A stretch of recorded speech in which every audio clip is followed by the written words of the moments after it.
1973. The year began with news that the Watergate trials had started, and throughout the year, more news poured in. Along with historical news came various UFO sightings that marked the beginning of a UFO flap. In ufology, a flap is defined as a period of increased UFO activity. Multiple sightings were reported in 1973, culminating with major historical encounters by the fall of the year. 1973 would come to be known as a major year for UFO activity.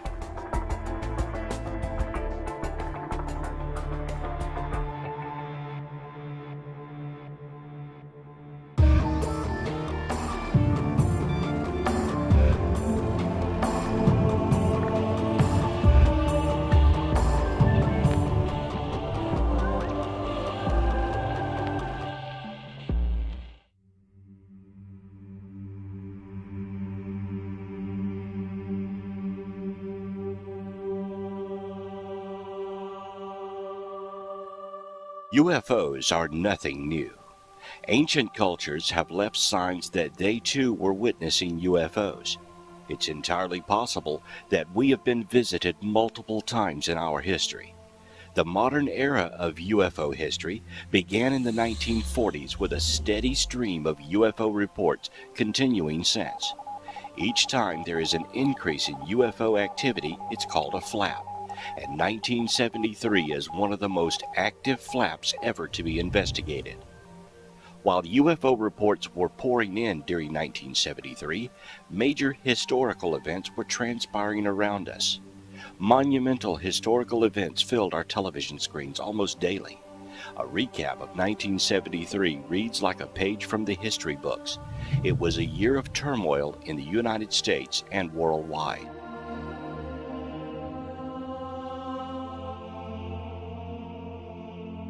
On Monday, February the 12th, 1973, the first American prisoners of the Vietnam War are released by the Viet Cong. Thursday the 22nd, following President Richard Nixon's visit to China, the United States and the People's Republic of China agreed to establish liaison offices. By Tuesday the 27th, the American Indian Movement occupies Wounded Knee, South Dakota. On Thursday the 29th, the last United States soldiers leave South Vietnam. Then Friday, April the 6th, the launch of the Pioneer 11 spacecraft occurs, and on Monday the 30th, President Richard Nixon announces that top White House aides H.R. Haldeman and John Elcherman, along with others, have resigned during the Watergate scandal. Had we not had secrecy, had we not had secret negotiations with the North Vietnamese, had we not had secret negotiations prior to the Soviet summit, had we not had secret negotiations over a period of time with the Chinese leaders, let me say quite bluntly, there would have been no China Initiative, there would have been no limitation of arms with the Soviet Union and no summit. And had we not had that kind of security and that kind of secrecy that allowed for the kind of exchange that is essential, you men would still be in Hanoi rather than Washington today.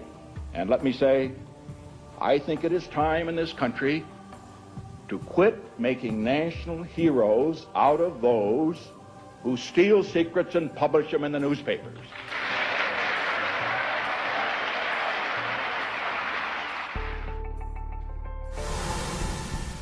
Then Tuesday, May the 8th, a 71-day standoff between federal authorities and the American Indian Movement members occupying the Pine Ridge Reservation at Wounded Knee, South Dakota, ends with a surrender of the militants. Later on Monday the 14th, Skylab, the United States' first space station, is launched. It's the last launch of the Saturn V rocket.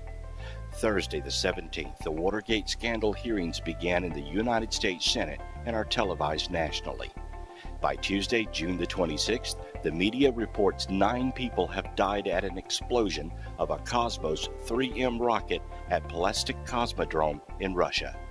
Monday, July the 16th, former White House aide Alexander P. Butterfield informs the United States Senate subcommittee investigating the Watergate scandal that President Richard Nixon had secretly recorded potentially incriminating conversations.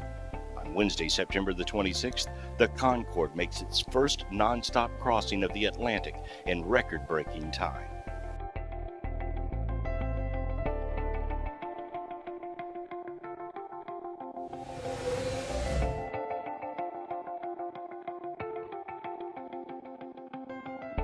Those are just a few of the major headlines from this year. 1973 was replete with historical incidents that to this day are still remembered vividly. During this time, UFO reports and sightings were a persistent and steady reminder that we are not alone. Still reeling from the impact of Watergate and the Vietnam War, America and the world was being visited by strange lights and odd-shaped craft filling the skies. Never before had so many reports flooded in, and each new encounter brought more contact with the occupants that pilot the flying saucers. With so many major headlines in the news, most UFO reports never made it to the front page, but encounters and sightings continued, reaching a fevered pitch in the fall of the year. A recap of 1973 reads like a slow but progressive invasion of planet Earth.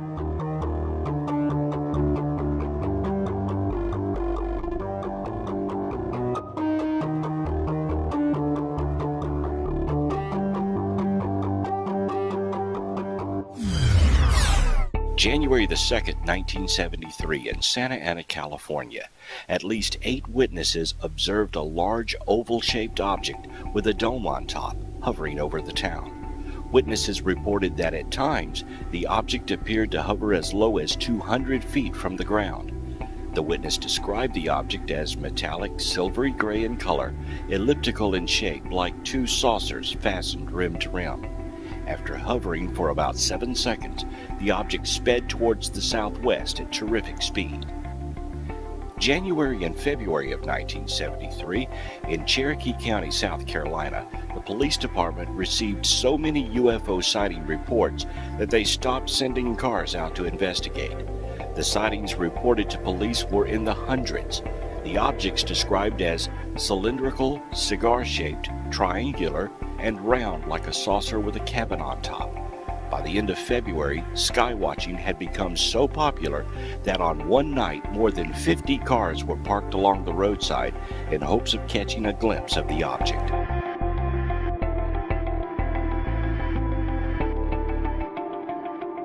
During February in Wood River Junction, Rhode Island, week after week, numerous residents claimed that they had seen a huge bright white light moving slowly above the community. More than 250 people report having seen the object since it was first sighted. The object was said to have been larger than a car and almost half the size of a house, and hovered soundlessly over the treetops. A number of the sightings occurred near the United Nuclear Corporation plant located nearby. Then on March the 1st, 1973, in Sailors Lake, Pennsylvania, there were 42 objects with flashing lights observed by multiple witnesses during a 3-hour period. The sightings occurred over a small lakeside community in eastern Pennsylvania, near the New Jersey border. A dozen witnesses, including a state trooper, observed the objects passing over the lake. Trooper Jeffrey Hans, sent to the town to investigate, said he observed 4 objects pass over the lake from west to east that looked like a Christmas tree flying in the air. A major UFO wave hits a 3-county area of eastern Pennsylvania. Mostly round and oval-lighted objects were reported throughout March. By April 6th of 1973, in Elsinore, Missouri, at 11:30 a.m., a domed, disc-shaped object with portholes and landing gear lands in the woods 4 miles west of Elsinore, Missouri. 3 holes in the ground arranged in a triangular pattern were found at the landing site, along with some damaged foliage. And on April 10th, 1973, in Stoddard County, Missouri, sheriffs and others reported at least 3 UFOs over Bernie and in Dexter. Objects changed color from white to red to blue, moved irregularly across the sky, starting and stopping and changing their speed. On May the 12th of 1973, near Kent, Ohio at 9:20 p.m., a witness was driving west on Route 76 near Kent when he observed a group of flashing lights overhead directly above the car. He stopped, and the light stopped. He described a football-shaped object that flashed from red to blue to white in a repeating cycle. Then, he saw a figure materialize approximately 10 feet below the object. The figure was human in shape, clad all in silver, and rapidly descended to the highway directly in front of the car. The figure stood rigidly in a position looking to the right, then turned its head to the left and looked at the witness. After about 30 seconds, the figure again ascended rapidly. It was shaped exactly like a human, but was entirely silver in color, lacking hair, eyes, and ears. By the summer of 1973, UFO reports continued. On June the 2nd, in Divernon, Illinois, a UFO with a series of bright running lights, similar to aircraft lights, was seen. A large orange-red light was turned on beneath the UFO, which lit up the entire landscape. On July the 13th, in Emden, Missouri, at 3:30 a.m., a witness arose when the dog began barking. The UFO was described as egg-shaped or oblong, about the size of an average car. It had a three-dimensional appearance, like you could look through it or right into it. The outside was orange, and toward the center it was brighter and a slightly different color. Then from August to October, there were a flurry of sightings in Alabama, Georgia, Louisiana, and Mississippi, witnessed by local and state police and many others. Fast-moving oblong objects with bright flashing or revolving lights.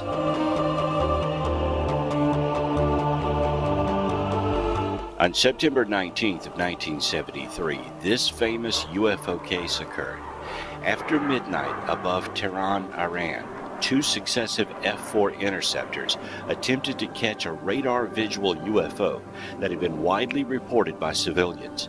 Each time visual contact was made, the crew attempted to arm a missile and prepare to fire it. However, the weapon system's electronics failed on board the aircraft.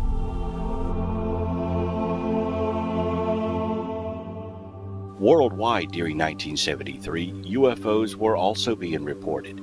Spain experienced a major flap along with Brazil, Belgium, and Australia. And on September the 20th of 73, the 59th day of flight of Skylab 3, astronauts witnessed and photographed a strange red object. Not more than 30 to 50 nautical miles from them, Alan Bean, Owen Garrett, and Jack Lossman reported the object was brighter than any of the planets.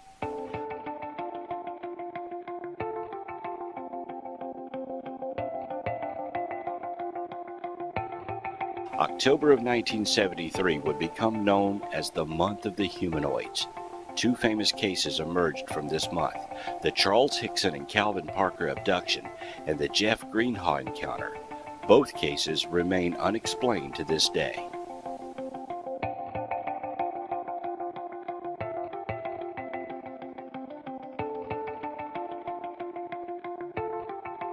On a cool autumn evening in the South, many residents were thinking of the upcoming Mac Davis concert or football games. No one expected a UFO invasion. That would change on October 10, 1973. 15 different people, including 2 policemen, reported seeing a large silver UFO slowly fly over a housing project in St. Tammany Parish, New Orleans. The next day would be a day to remember for 2 fishermen in Pascagoula, Mississippi. It was the night of October 11, 1973. Charles Hickson went fishing with 18-year-old Calvin Parker from a pier at Shaw Peters Shipyard. The spot was an abandoned shipyard along the Pascagoula River at the southeastern tip of Mississippi. The 2 men intended to test some new fishing equipment, but had little success and were about to look for a better place. At 7 p.m. on this dark night, they directed their attention to a loud zipping sound coming from behind them. They turned around to see the source of the sound and were amazed and also terrified to see a gray-domed football-shaped or egg-shaped object surrounded by a blue glow hovering towards them. And as I turned around from the pier and looked, something had come almost to the ground. It was hovering probably 2 foot, 18 inches or 2 foot from the ground, and I assume Calvin had heard the noise at that time. He turned to look, and there was some kind of door, a sliding door, I suppose, that came into the end of the craft that was toward us, and a very brilliant light came out of the craft. And I didn't know what to do. It startled me at first. I couldn't make out what it was. And about that time, there was three things began to move into the doorway. They came out the beam of light, came right up to Calvin and myself, and one took hold of this shoulder and one of this shoulder, and I seemed to rise up from the ground about the height that they were, and we proceeded to go into the craft. At this time, I saw Calvin wanted taken hold of him, and I saw him go limp, and I didn't know at that time, but he had fainted, he had passed out. But anyway, they continued to carry me aboard this craft, and as we went in the doorway, into the light in the room, compartment, it appeared to me that it was round, and the light was glowing from the overhead, from the floor, and from the walls. It was so bright I couldn't see anything at that time.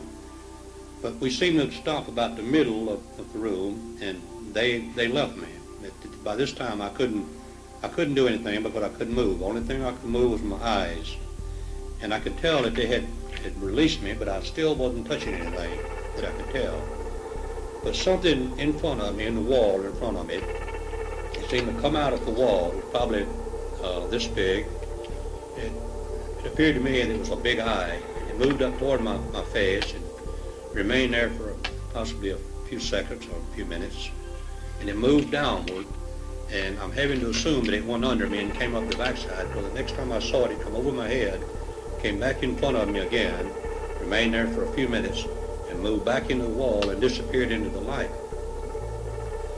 But at that time, that was all that I could see in the room.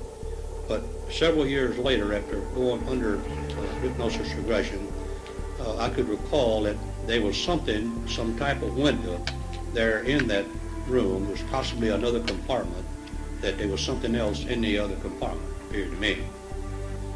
But these things left me there suspended for a while, and after a while they came back and they took hold of me and carried me back outside, and they didn't just throw me down, they seemed to just release me, and I fell to the ground.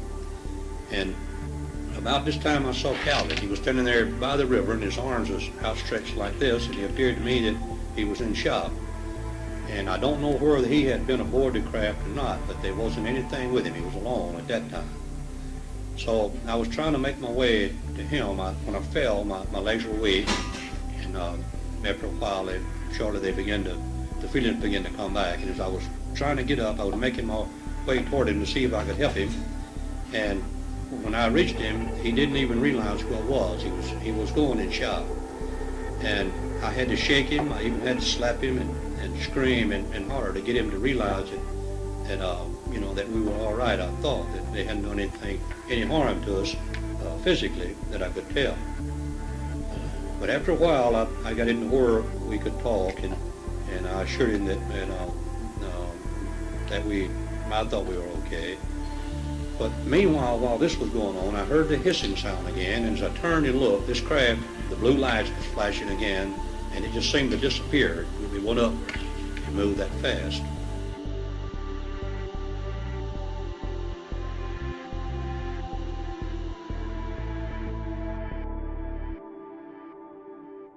Their heads were fixed directly to the shoulders. They had no neck, and their noses came to a point about 2 inches long. For ears, they had something similar to the nose. The mouth was just a slit.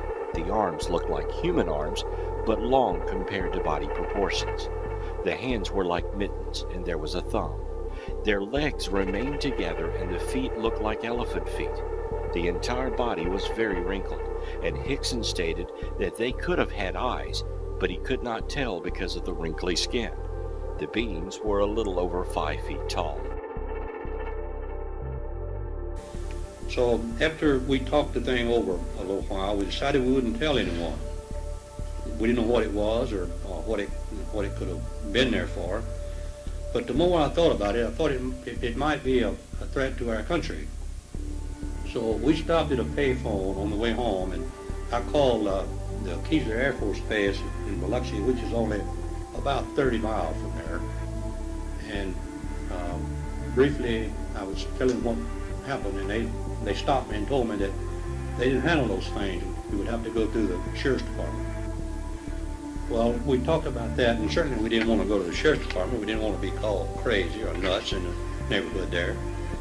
But again, we talked about it, and I just couldn't keep it. I didn't think I could keep it to myself. It was so, something happened. So we called the sheriff's department, and I talked to the sheriff, Fred Diamond. Excuse me. And he asked us to remain there, that he would send a couple of deputies over to talk with us. So after a few minutes, they arrived, and I think they at first thought we were nuts, but after they begun to realize that something had happened to us, they asked us would we follow them to the sheriff's department to discuss it. So we followed them in our car to the sheriff's department, and after talking with them several hours, they were finally convinced that something did happen. And I think what probably convinced them that something had happened to us, when we first went in the sheriff's department, they removed Calvin to a room by himself and me in a room by myself and interrogated us, you might say. And later they came back and brought Calvin in the room with me, and they went out to get some coffee. And we didn't know they had left a tape recorder going in a desk there, and they had taped our conversation. And I think after listening to that they convinced them that something had happened to us. That's something that could scare you slowing down to death, Jesus Christ. You hear about something like that, but you can't believe it. Yeah, you hear about it, I know, Calvin, I know, but... There is something the United States can have up there. No, something's good to me. They wouldn't have done no Not what we see, though. Not what we see. It's something, and the Air Force and all know it's up there, too, see. And this ain't going to be the only time it's going to happen again. And until they... Miss Susan, I'm like had a heart attack tonight, ain't she? No, I know. I come one down each I know that scared me to death, too, something. I'm just laying there crying right now, and I can't tell you. I know, but it's something that you can't get over in a lifetime, see. Jesus Christ. What's so damn bad about it, nobody's believing. And I thought I had been through enough of hell on this earth, and now I have to go through something like that, see. But they could have, I guess they could have harmed us, son. They could have done anything to us. They didn't hurt me. Maybe why they just picked us up? I don't know.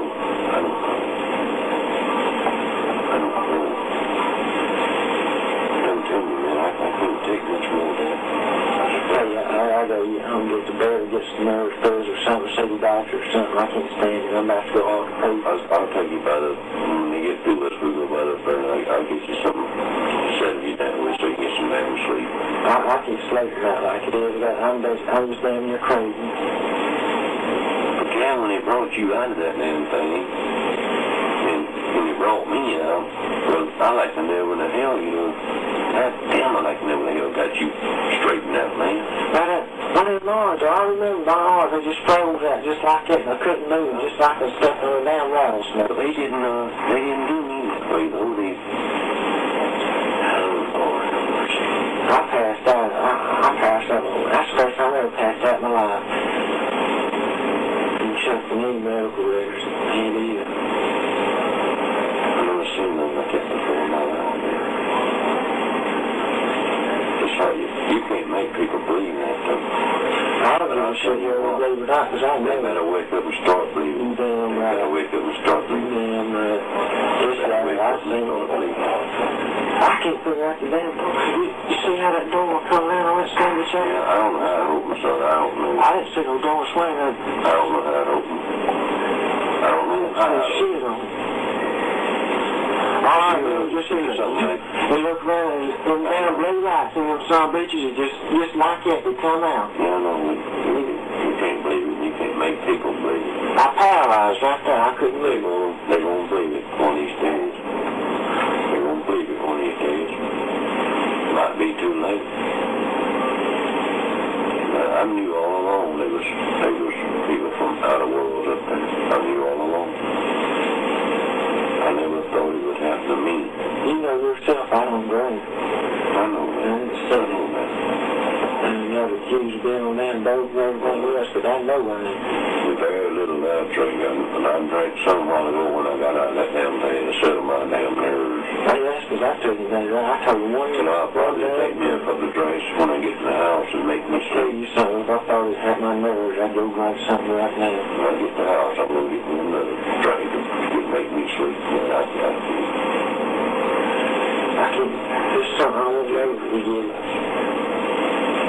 Look, what are we waiting on? I got to go tell Blaine something. What did it say we had to wait on? I gotta go to the house. I won't sit here and get sick on the I'm getting sick right here. I ain't kidding. I gotta go to the house. Wait a minute, let me go talk.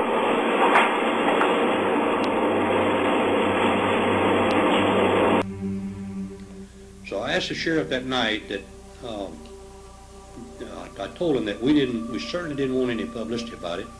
That I had a position in the shipyard, that I had to be back at work that morning. It was almost time to go to work at that time. But anyway, he assured me that there would be no publicity about it at all. And I went home that night or that morning believing that. And I had reached the shipyard after going home and having coffee about all the time I had thing to do. But I went to work that morning, and after reaching the shipyard, and I proceeded to get my people to work and come back to my office. My telephone was ringing, and it was some news media in Jackson, Mississippi, wondering what had happened to Calvin and myself the night before. So I didn't know what to do. I just hung up on him, and it continued to ring, and someone answered the phone, and the sheriff was trying to get us to come over to the sheriff's department. That they were almost being mobbed over there. So many people was over there. So it alarmed me. I didn't, I said, well, I didn't know what to expect because I didn't know what happened. I didn't know what they were. But anyway, we went over to the sheriff's department, and it dawned on me that we could have come in contact with radiation or something. And I called their attention to that, and they carried us to the Singing River Hospital there in Pascagoula to be checked for radiation. They didn't have the facilities to do it with. So they called Keesler Air Force Base, and they told them to bring us over there.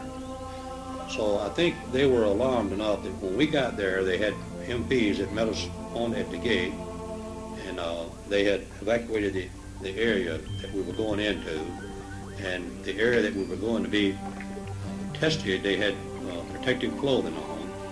So they were alarmed that that something had happened. And afterwards, after they had examined us for radiation, and they didn't find any. They said they thought they had found a little radiation on Calvin.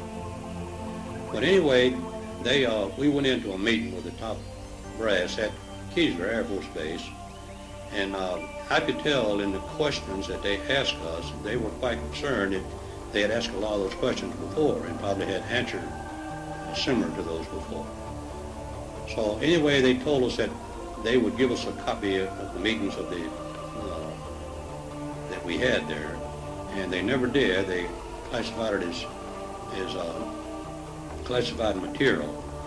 But later on, I obtained a copy of it from a mutual friend, from a colonel that had retired there at the Air Force. But they were quite concerned. Keesler Air Force Base was.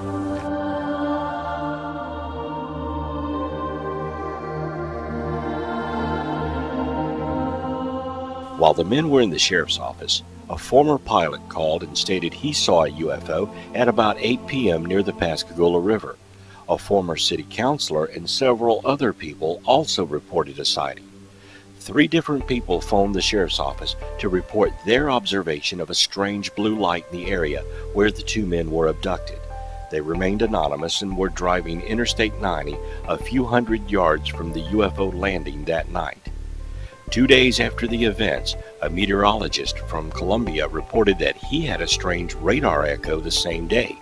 He first thought it was a plane, but started to wonder when the echo remained stationary and his radar was completely jammed moments later. Governor John Gilligan says that on Monday night, when he and his wife were driving near Ann Arbor, Michigan, they saw what might have been an unidentified flying object. Gilligan described it as vertical-shaped and amber-colored. For weeks now, there have been reports of UFO sightings in many parts of the country, but especially the Gulf Coast. Jed Duval reports. Gulfport police have received so many calls that they've posted a nighttime watch, which officials say accounts for most sightings as ordinary earthly airplanes, like this one. 2 Pascagoula women were among 4 persons who watched something unexplainable over the shoreline near that city.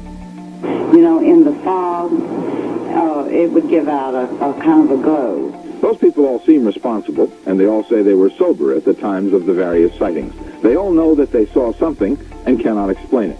And along the coast, most people seem to accept the reports as sincere. And that's the way it is. Wednesday, October 17th, 1973. This is Walter Cronkite, CBS News. Good night. Just a few weeks after Parker and Hickson's experience, fishermen and Coast Guardsmen reportedly played hide-and-seek with some sort of underwater metallic object with an amber light on it at the mouth of the Mississippi River. They tried to poke the object, which was close enough to touch with a boat hook, but it would turn off its light, move away to a safe distance, and then turn the light on again. It disappeared after about 40 minutes. The U.S. Navy studied the case without reaching a clear conclusion or finding any explanation. The shipyard was swarming with reporters as news of the abduction had leaked out. Keesler Air Force Base was contacted, and the 2 men were taken there where a group of doctors under security conditions examined Hickson and Parker. Their medical report indicates that both men were in a severe state of mental stress due to a traumatic experience, and that the men's report is probably correct, that no radiation exposure was found. Then the 2 were interrogated by the entire base command about the encounter.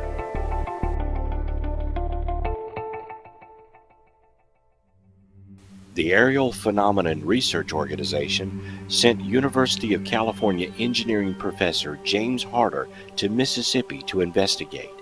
J. Allen Hynek, a Northwestern University astronomer who just resigned from his UFO consultant job for the Air Force, also arrived. Together, they interviewed Hickson and Parker. All who dealt with Hickson and Parker in the aftermath of the encounter believed that the 2 men were, in fact, telling what they believed to be the truth. Before J. Allen Hynek left the next day, he told the press that the men were absolutely honest. They have had a fantastic experience. At a later date, Hynek stated there was definitely something here that was not terrestrial. To this day, both men affirmed the incident did happen and they told the truth. Later, Parker would admit that he did have moments of consciousness in the craft and remembered some of the events. As the years passed, both men would admit to further contacts and no longer have any fear of the beings.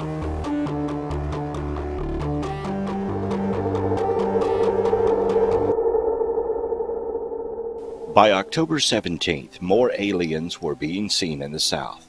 In Falkville, Alabama, Police Chief Jeff Greenhaw received a phone call from an excited lady who said that she had witnessed a spaceship land in an open field not far from town.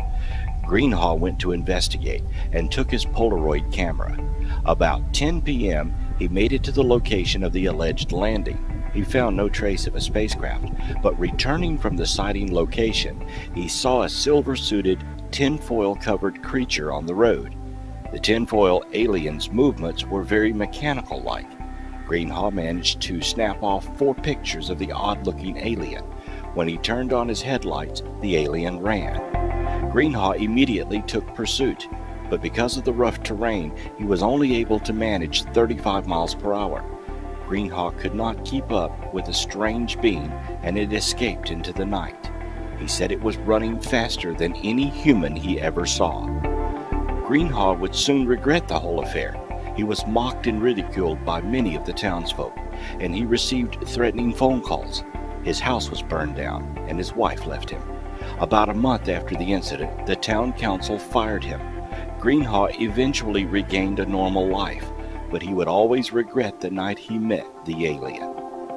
It should also be noted that on this same date in Loxley, Alabama, Clarence Patterson claimed he and his pickup truck were sucked up into a huge cigar-shaped object with a green light.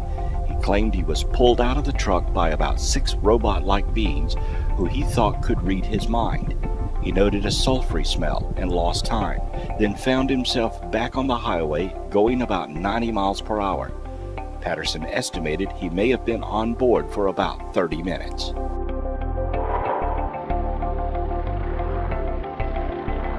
Another famous case occurred the next day, October 18, 1973, over Mansfield, Ohio at 11:05 p.m. Captain Lawrence J. Cohn, aboard an Army Reserve helicopter, encountered a domed craft-like object that beamed green light into the cockpit and lifted the helicopter off course.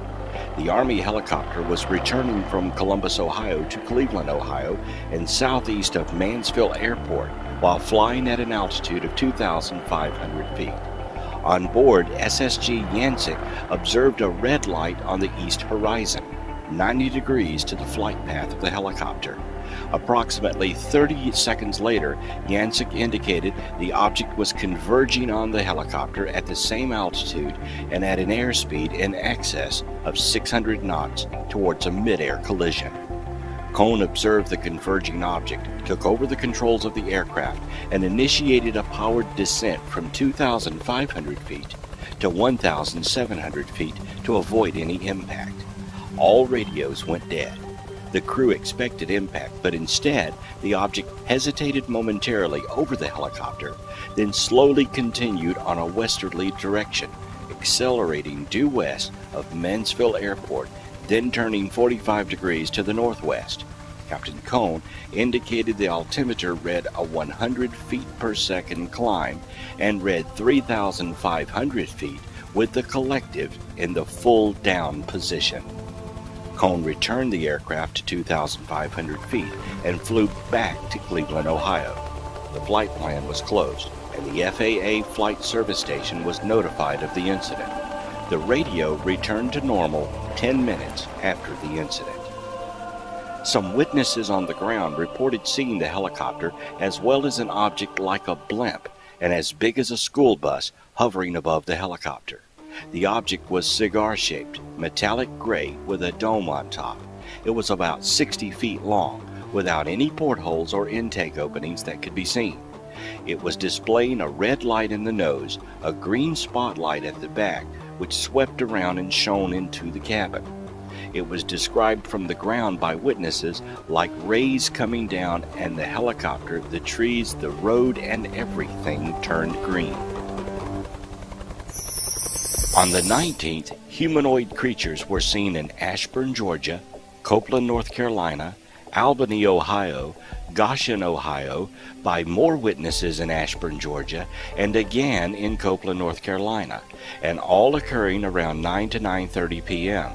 Throughout the rest of the month of October and the rest of 1973, UFO and humanoid reports poured in almost daily to various UFO reporting agencies, both nationally and worldwide. 1973 will be known as one of the most active UFO flaps ever investigated. Multiple UFO and humanoid reports coincided with historical events during this unusual year. Many states within the United States received a record number of UFO reports and activity, and all remain unsolved encounters to this day. The FBI was asked to investigate and refused involvement in the UFO phenomenon. Local authorities were ill-equipped to handle the reports, and many simply stopped investigating them. As one police officer stated, "Chasing lights in the sky is not our job. Let the Air Force do that." The military had officially ended their involvement in 1969 with the closure of Project Blue Book. However, it is known now that they continued to focus on UFO activity. On November 28, 1973, a Gallup poll showed that 51% of Americans believe UFOs are real. 11% claimed a personal sighting, and 93% were aware of the subject matter. If the UFOs did anything at all, they made themselves aware to the general public. After 1973, UFOs would appear more and more in popular culture, and sightings would never cease. Though UFOs had been around since man could document them, 1973 heralded a new awareness of the phenomenon and would mark a new increase in UFO popularity. It was the year of one of the largest UFO activity flaps ever to go on record, and it was not solely an American phenomenon. Worldwide, UFOs were being seen and reported. There are far too many cases to report in one program, but several stand out. February 2nd, 1973, in Auckland, New Zealand, at about 2 a.m., an intense blue-white light paced a Grand Commander aircraft for 20 to 25 seconds. The navigation instruments malfunctioned. Captain Peter Telling, flying the aircraft at an altitude of 10,000 feet over the Uhura Beacon area, thought he had a fire in his starboard engine. About 30 yards from the aircraft was a ball of intense bluish-white light, like a welding arc that was 20 feet in diameter, and stayed with his aircraft for several seconds.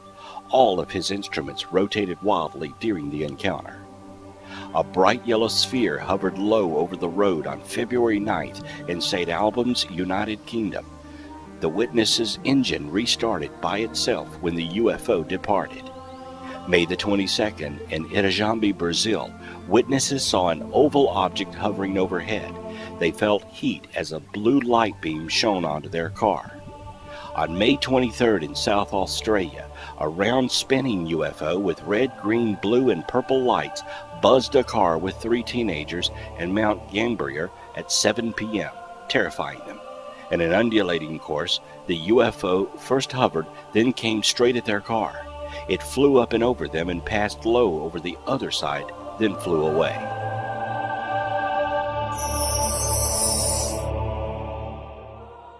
May 27, 1973. In Sao Paulo, Brazil, at 2 a.m., Jenny Lisboa was busy making wedding cakes early in the morning when her attention was drawn outdoors by her pet parakeet.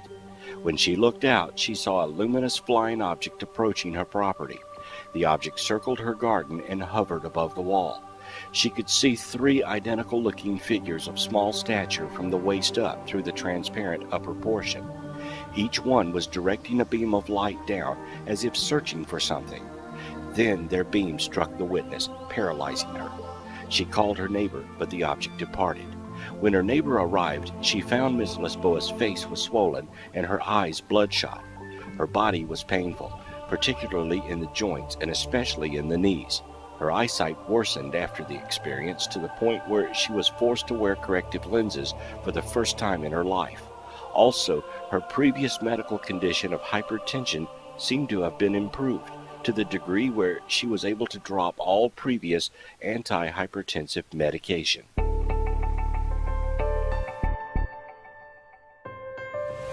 In July 1973, in the town of Hokkaido, Japan, witnesses saw a light descend to about 75 feet above the surface of the local bay.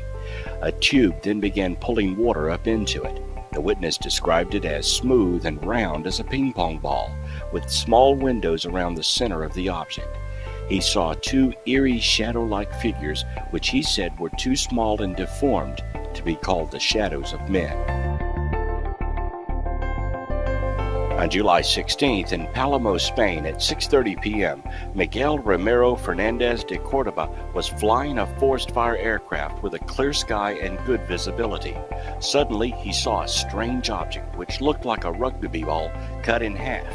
The object paced and maintained the same position on the right of the aircraft for 10 to 12 minutes. The aircraft radio system failed during the sighting.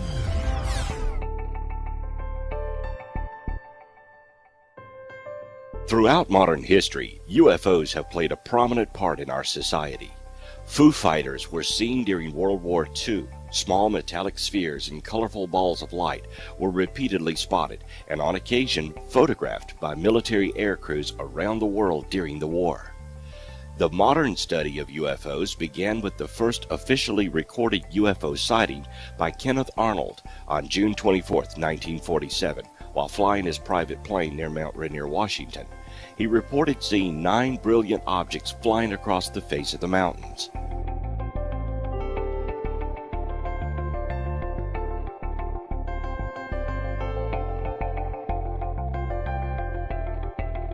The Roswell Incident involved the recovery of materials from Roswell, New Mexico on July 7, 1947, and since the early 1980s has become the subject of intense speculation, rumor, and questioning.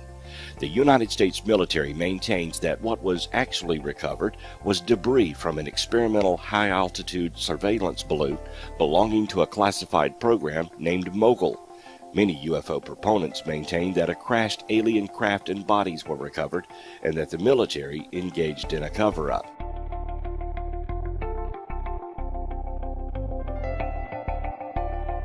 In 1950, the United States Air Force sent a fighter pilot, Captain Thomas F. Mantell, to investigate a UFO sighting over Fort Knox, Kentucky. The pilot was killed while pursuing the UFO.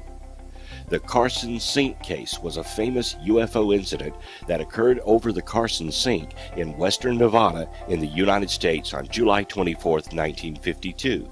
The two pilots who witnessed the incident were Lieutenant Colonel John L. McGinn and Lieutenant Colonel John R. Barton, both veteran flyers with distinguished military careers. The UFOs were bright silver in color with a delta wing airfoil, but without tails or flight canopies, which every known aircraft possessed. August of 1955, in Hopkinsville, Kentucky, a group of strange goblin-like creatures were reported to have attacked a family while the family shot at them. The case remains unexplained to this day. The Kecksburg Ufo Incident occurred on December 9, 1965, at Kecksburg, Pennsylvania. A large, brilliant fireball was seen by thousands in at least 6 states and Ontario, Canada. It streaked over the Detroit, Michigan, Windsor, Ontario area, reportedly dropped metal debris over Michigan and northern Ohio, and caused sonic booms in western Pennsylvania. Eyewitnesses in the small village of Kecksburg, about 30 miles southeast of Pittsburgh, claimed something crashed in the woods there.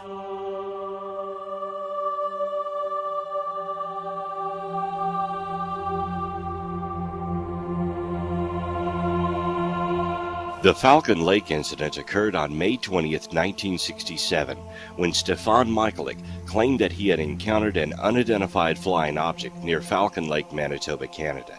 He claimed to have been burned by the craft's exhaust vent, which was in an unusual grid pattern.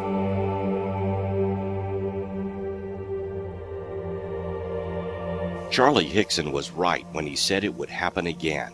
In November 1975, Travis Walton was abducted in full view of his logging team from a national forest near Snowflake, Arizona. He was kept for 5 days and returned. The Walton case received considerable mainstream publicity and remains one of the best-known instances of alleged alien abduction. The Val Johnson UFO incident occurred in 1979 in Marshall County, Minnesota. Val Johnson, a Marshall County deputy sheriff, was on patrol in a rural area when a strange light struck his patrol car. The deputy suffered eye problems similar to mild welder's burns from the UFO encounter. The Cash Landrum incident was a reported unidentified flying object sighting in 1980, which the witnesses insist was responsible for damage to their health. It is one of the very few UFO cases to result in criminal court proceedings.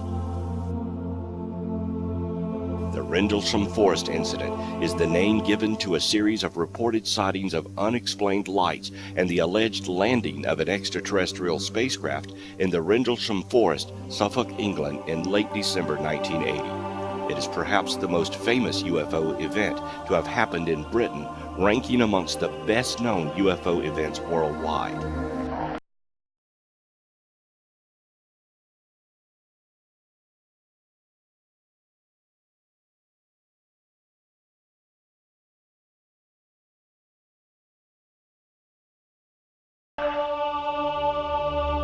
And in 1996, Brazilian mass media was saturated for some time with speculation, rumors, and accounts regarding UFOs and strange creatures. A soldier, Marco L. Charis, was said to have died under mysterious circumstances related to the UFO affair. As the end of 1973 drew near, UFO reports continued to pour in to various reporting agencies. And then, just as subtle as it had begun, the reports reduced. The flap was over. UFO sightings would return to its normal, steady pace. In years to come, more flaps would occur, driving awareness of UFO activity up. One can only speculate on the reasons why some years have an increase in UFO activity. Are they watching us as we watch history in the making? Are they using our own history as a backdrop to further make themselves known? Or could it be they simply arrived at a time that we were struggling as a race to better humanity? Regardless of the reasons UFOs visit Earth, they appear to do it frequently and occasionally in more frequency. Since curiosity would be a natural state for an intelligent species, they're likely as curious about us as we are of them. And because of this, we should expect major flaps to occur in growing numbers. During the 1980s and 1990s, UFO flaps occurred again, and in 2008 the world experienced another increase in UFO activity. With the advent of new technologies such as camcorders and the internet, UFOs are sighted and recorded daily. Some are major events, others just lights in the sky. An enormous amount of information has been recorded on the subject of UFOs by dedicated researchers worldwide. Yet we still cannot answer the simple questions, why are you here and where are you from? Some say this information would be too shocking for the populace to absorb. Others fear the intentions of the UFO occupants. But until these questions are answered, the UFO phenomenon will remain a mystery. Nothing happens without a reason. Until full UFO disclosure is made, we can only speculate on their reasons for visiting our small but significant blue planet. As we venture further into space, perhaps they are returning the favor.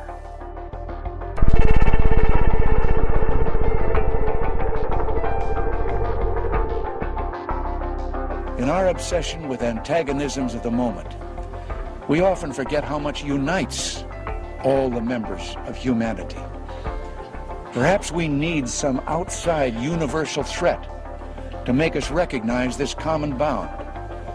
I occasionally think how quickly our differences worldwide would vanish if we were facing an alien threat from outside this world.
this reading.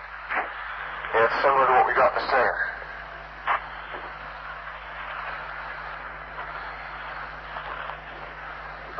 There's mainly looks like an area here, possibly. It could be a blast.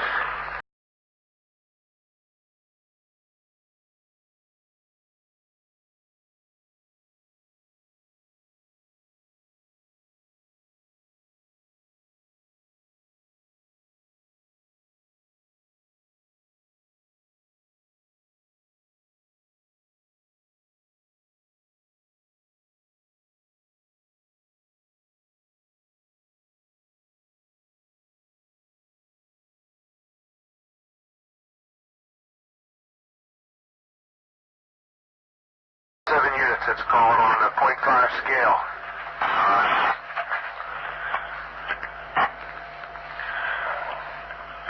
Okay, why don't we do this? Why don't we make a sweep? Here, I've got my gloves on now. Let's make a sweep out around the whole area, about 10 foot out, make a perimeter run around it. Starting right back here at the corner. Back at the same first corner where we came in. Let's go right back here. I'm going to depend upon you counting the clicks. Right. Okay, let's start it. Yeah, they get then I can put the light on it and sweep around it. It was flat.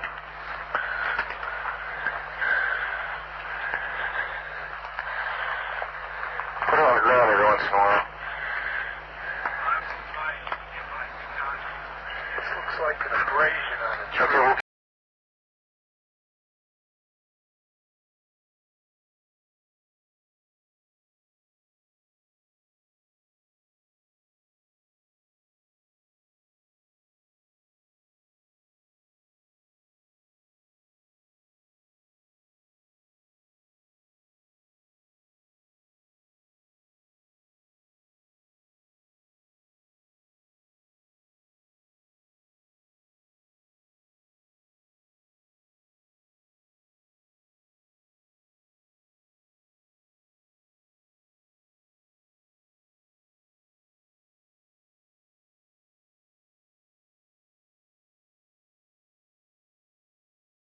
3 units.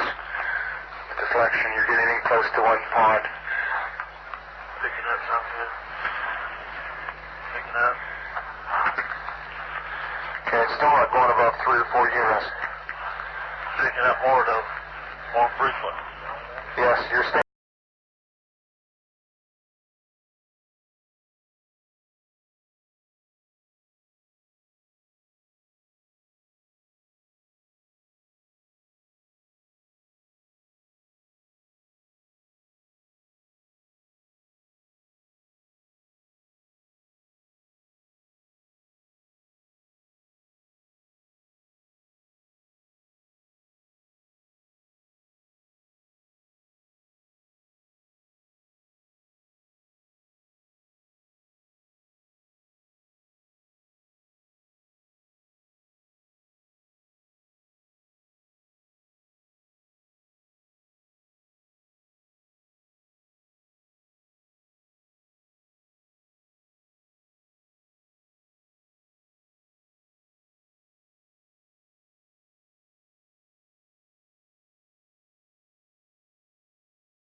In diameter.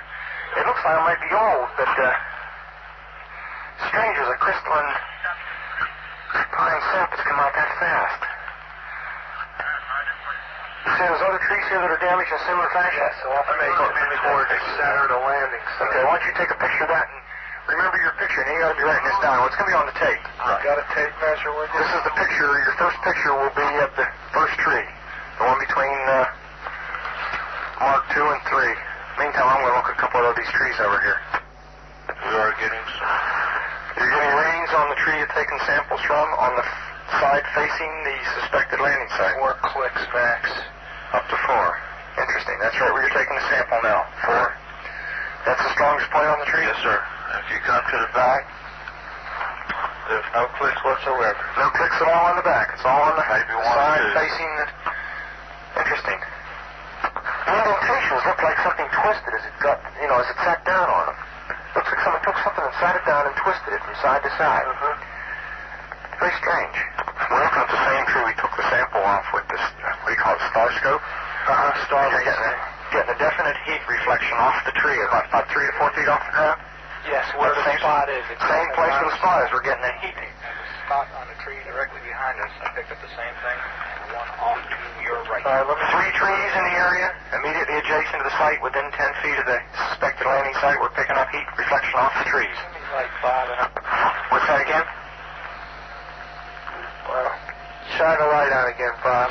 Well, you got trouble here? Yeah. Get right on the spot, and then when you want them, okay, turn the light on. You'll notice the white.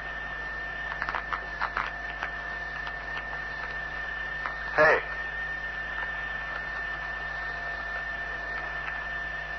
You're right. There's a white streak on the tree. Indicates, let me turn around and look at this tree over here now. Just a second. White streak right on the tree. I can see it. Wait a minute, give me a little side line so I can find the tree. Okay, off. I lost the tree.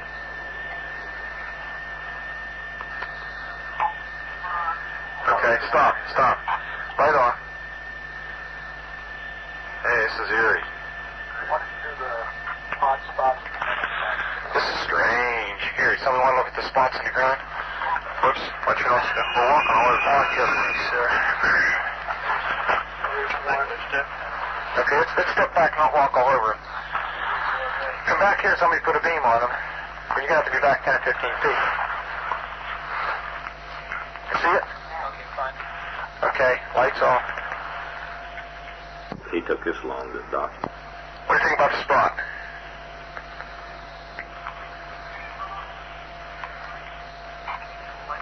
Yeah.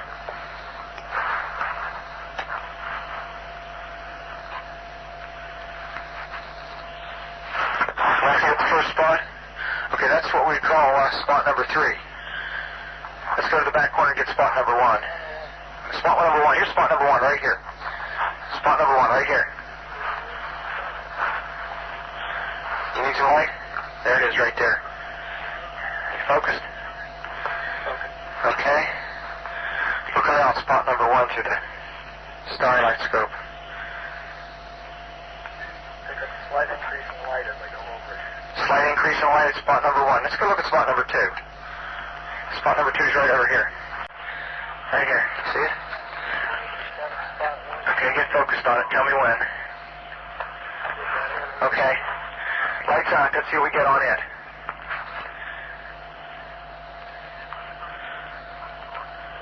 Slight increase. Just a slight increase? Try the center. The center spot. Well, it really isn't the center. It's slightly off center. It's right there. Okay. We better get your reading on it right there. Okay. Tell me when you're ready. Ready. Okay, lights on. This is the center spot we're looking at now. We're almost the center. Slight increase there. This is slightly off center toward the 1-2 side. It's some type of abrasion or something in the ground where the pine needles are all pushed back when we get a high reading about deflection of 2 to 3, maybe 4, depending on the point on it. Yes. You said there's a positive after effect? Yes, there is definitely. That's on the center spot. There is an after effect. What does that mean? It means when the lights are turned off, once we are focused in and allow time for the eyes to adjust, we are getting an indication of a heat source coming out of that center spot, which will show up on the screen. Heat or some form of energy. It's hardly heat at this stage of the game.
see if it gets into you. Okay.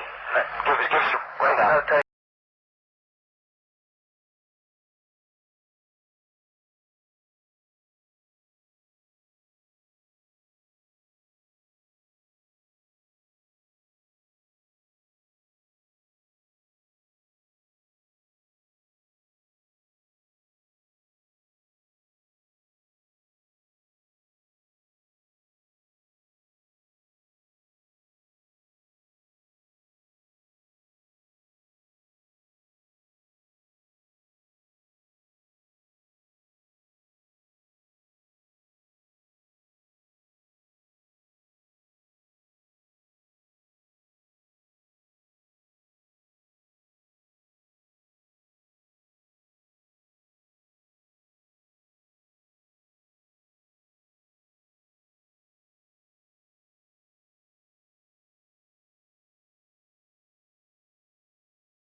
We see strange strobe-like flashes to the rather sporadic, but there's definitely something, some kind of phenomenon. 305 at about 10 degrees horizon directly north. We've got two strange objects, half-moon shape, dense and about with colored lights on them. That gets to be about 5 to 10 miles out, maybe less. The half-moons have now turned into full circles. Because I know there was an eclipse or something there for a minute or two.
In 1973, I was about 12 years old, living in a small town in South Mississippi, and I saw a huge orange ball of light float over my parents' house, over me, and then move from the north to the south. It just kind of came over, stayed there for a second. I mean, actually didn't stop, but it just moved over and then moved towards the south.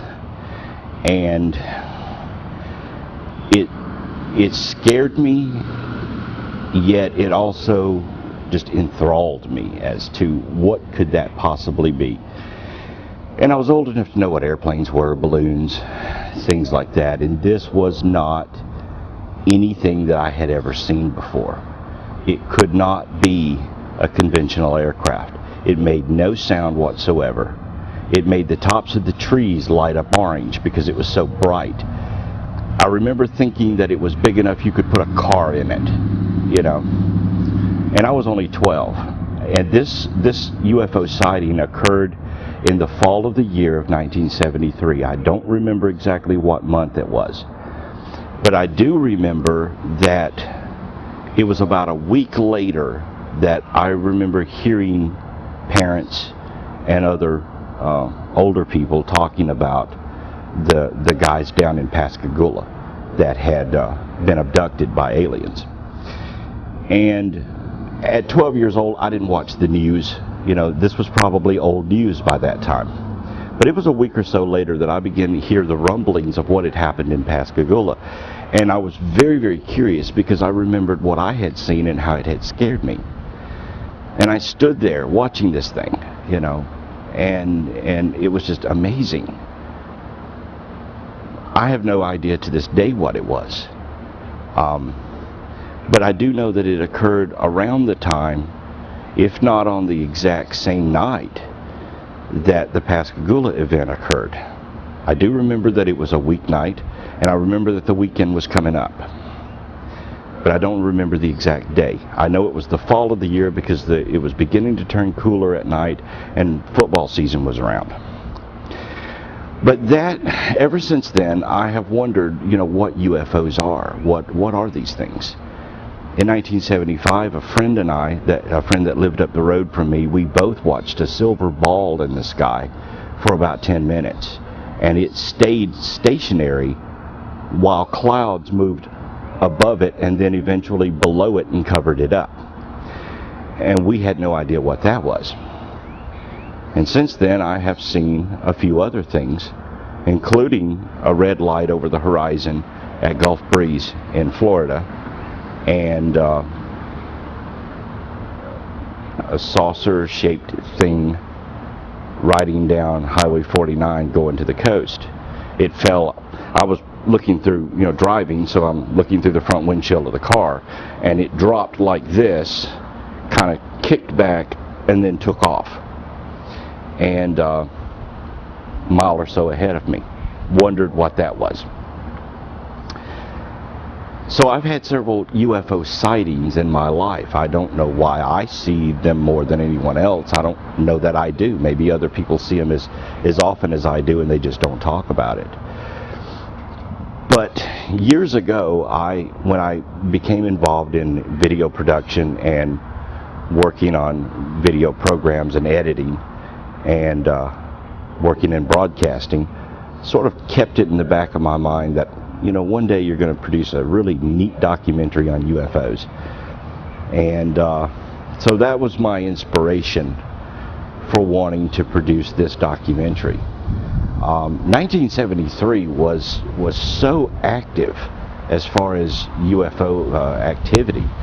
And I, you know, even though I remember my experience seeing the big orange ball and whatever the heck it was, and hearing about the Pascagoula incident, most of the UFO activity that occurred in 1973, I was completely oblivious to it because being 12 years old, you just didn't watch the news. You know, I didn't keep up with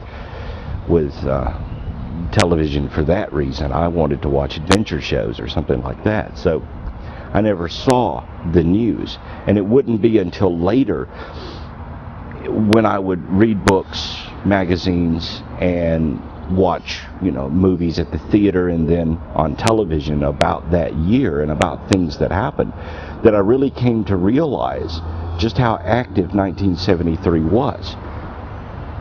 There were a lot of events that occurred in 1973.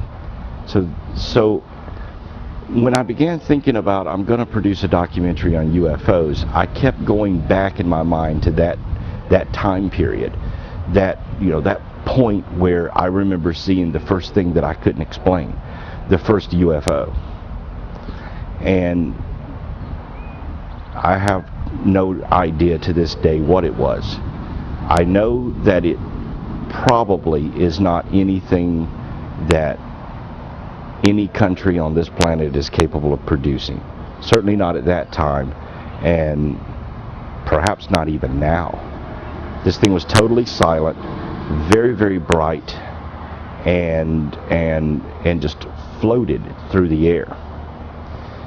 And I don't know of any aircraft that we have or balloon that we have that could function that way without you being able to look at it at that distance. Now, you know, the average tree in Mississippi is 75, 80, 90 feet high, and this was just above the treetops, and it was bigger than a car. If it were a balloon, I think I could tell it was a balloon. So I don't know what it was, you know. And the subsequent things that I've seen since then, I don't know what they are. I call them unidentified flying objects because they're unidentified and they were flying. I'm not sure if they're extraterrestrial spacecraft. I think they are. Honestly, I think that that's what they are, is extraterrestrial spacecraft. Because when you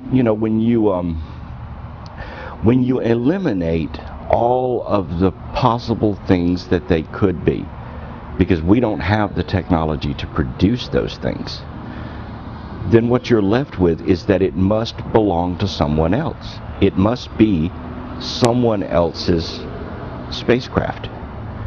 And if that's true, then they have to come from somewhere. They have to be manufactured somewhere and by someone, i.e. there must be aliens, and maybe they're coming here. So, this is a question that I think that needs to be answered. It's a very important question. There may be individuals within our own government that already know the answer to this, and if so, I think that it's a shame that they're not putting this information out there for everyone to know. It's a crime. It's a crime against information. We need to be aware that there's other people coming here. Back in 1973, when I heard about the incident that occurred in Pascagoula, I remember immediately thinking that it had to be true, because a week or so before I had seen that bright orange ball of light, and I remember thinking to myself, why don't other people, why are they laughing at this? As a 12-year-old looking at the adults around me and them snickering and well, they say they were picked up by aliens, and I remember thinking to myself, why don't they believe it?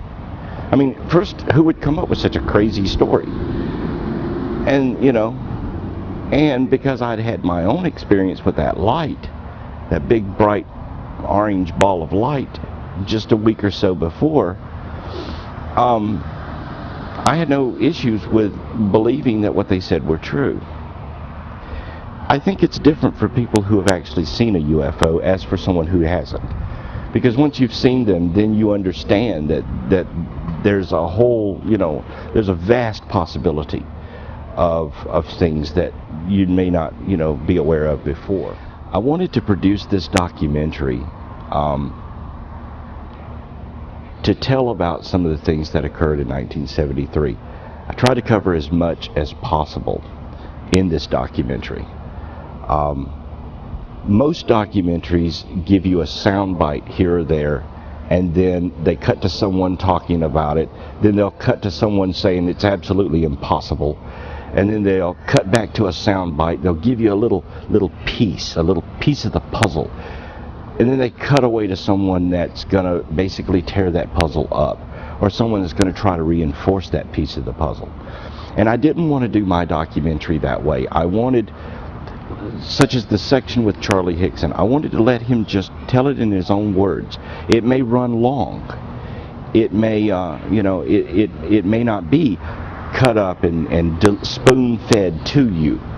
But I wanted it to tell what happened without necessarily having to cut away from it for something else, So that's the way I approached putting this documentary together. Here are the events that occurred in 1973. Here's some people talking about what happened in 1973. Now you decide, what do you think happened in 1973? And you decide based on seeing the person tell you in his own words and hearing about the event without someone telling you what you're supposed to believe.